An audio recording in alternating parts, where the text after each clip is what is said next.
Hello everyone, आप लोग सब कैसे हैं। आज हम हैदराबादी बघारे बैंगन बना रहे हैं। सबसे पहले हमने 3 प्याज काट कर उनको ऑयल में गोल्डन ब्राउन करके निकाल लिया था और 1 प्याली दही के साथ ब्लेंडर में ब्लेंड करके पेस्ट तैयार कर लिया।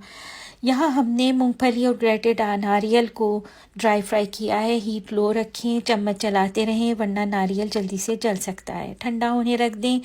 1 बड़ा चम्मच साबुत धनिया, ज़ीरा, तिल और खसखस का लिया है। इन सबको भी ड्राई फ्राई कर लें और निकाल कर ठंडा होने रख दें।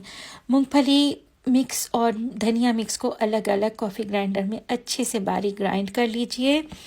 अब यहाँ पर हमने 1 प्याली दही में 2 बड़े चम्मच टैमरिंड पेस्ट का कॉन्सनट्रेटेड पेस्ट ही हल किया है।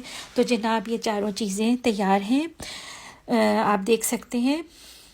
उसके बाद हमने 2 बड़े से बैंगन लिए हैं। ये डिश नॉर्मली छोटे छोटे बैंगनों के साथ तैयार होती है, लेकिन हमारे पास वो छोटे साइज़ के बैंगन दस्तयाब नहीं थे, इसलिए ये इस्तेमाल किए हैं। इनको लॉन्ग वाइज काट लीजिए और उसके बाद इन्हें ऑयल में, हल्के से ऑयल में फ्राई करें और लाइट गोल्डन ब्राउन होने तक पकाएं और किचन पेपर पे निकाल लें।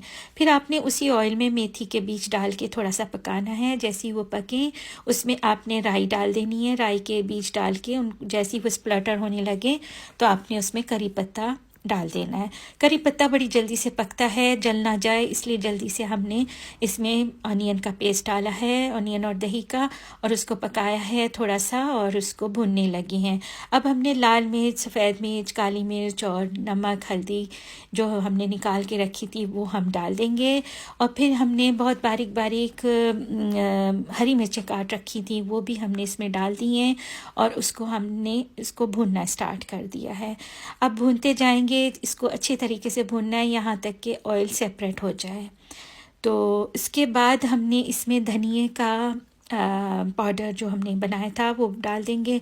फिर हम मूंगफली, नारियल डाल देंगे और इसको अच्छे से हिलाएंगे। देखिए ज़रा सा ड्राई हो रहा है तो इसमें हम पेस्ट डाल देंगे इमली का, लेकिन अभी भी ड्राई है तो थोड़ा पानी डालेंगे ताकि उसको भूनने में आसानी हो। अब ये मिक्स हो गया है और इसमें हमने गुड़ या शक्कर डाल दीजिए, वो भी नहीं है तो चीनी डाल सकते हैं। आप देख सकते हैं इसमें हमने हरी मिर्चें भी डाली हैं। तो इसको थोड़ा सा पकाएं, रसमसा सा रखें और उसमें फिर उसके बाद बैंगन डाल दीजिए। बैंगन बहुत डेलिकेटली आप उनको हिलाएं और उसे दम पे रख दें। दम पे रखने के बाद देखिए कैसी अच्छी शक्ल, कितना अच्छा रूप आया है और आप इसको मज़े लेकर इसका टेंगी फ्लेवर एंजॉय करें। बिल्कुल आपके टेस्ट के मुताबिक है और हमें याद रखें। खुश रहें।